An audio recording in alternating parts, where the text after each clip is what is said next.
Era uma tarde ensolarada e o clima na casa de Linneu e Nenê parecia um tanto carregado, mas com aquele toque de familiaridade que só os Silva possuem. A rotina, sempre pontuada por pequenas crises domésticas, ganhou um novo capítulo quando Linneu, o zeloso fiscal, viu-se diante de uma conta de telefone que desafiava todas as previsões orçamentárias. Ele observava o envelope com aquela expressão de quem já antecipava o desastre. Nenê, tentando manter a leveza habitual, aproximou-se cautelosamente, sabendo que o marido não estava em um de seus melhores dias.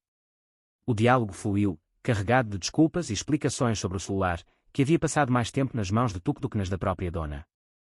O rapaz, sempre com sua aura de distração, acabou perdendo o aparelho, o que levou a uma série de ligações românticas e intermináveis, cujos minutos se acumulavam como uma montanha de dívidas. A situação gerou um turbilhão de emoções. De um lado, Linneu, o homem que sempre se orgulhou de sua organização e retidão, sentia o peso de ser o único responsável naquele ambiente. De outro, Tuco, que encarava a perda do celular com uma naturalidade que beirava o cinismo.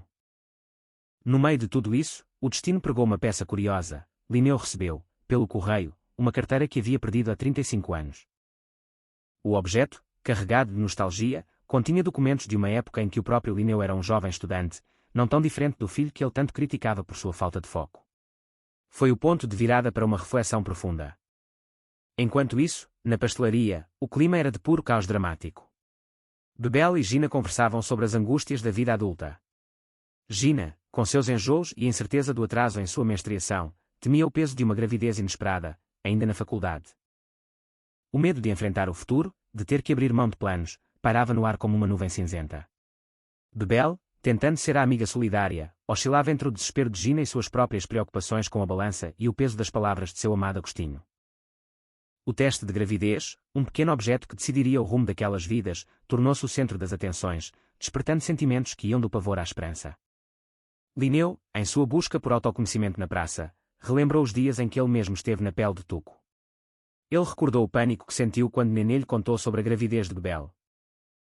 A memória trouxe à tona a verdade que ele tentava esconder de si mesmo. Ele também fora imaturo, também sentira medo, e também tivera o impulso de fugir.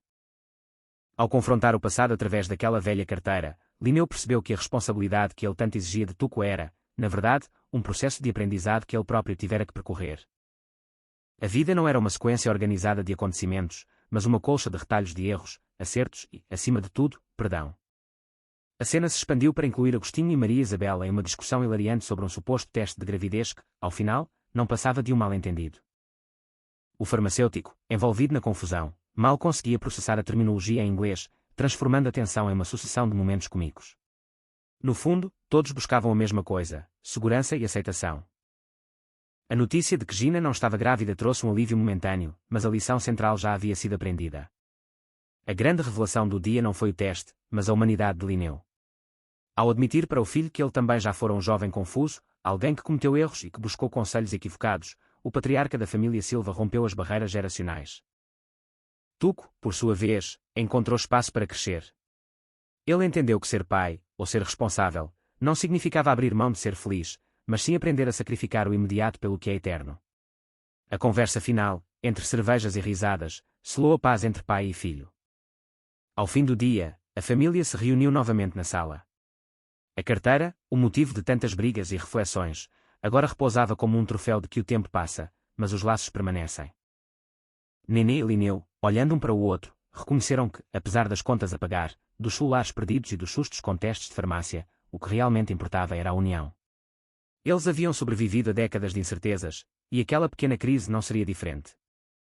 Afinal, como bem diz a canção que ecoava em seus corações, a família Silva era unida, eriçada, brigava por qualquer razão, mas sempre acabava pedindo perdão. Era o ciclo da vida, onde o erro era apenas um passo antes da sabedoria, e o amor, o alicerce inabalável que sustentava cada um deles. E assim, entre a nostalgia do passado e a promessa do futuro, a casa voltava a ter o seu ritmo normal, pronta para enfrentar o que viesse a seguir, juntos, como sempre foram.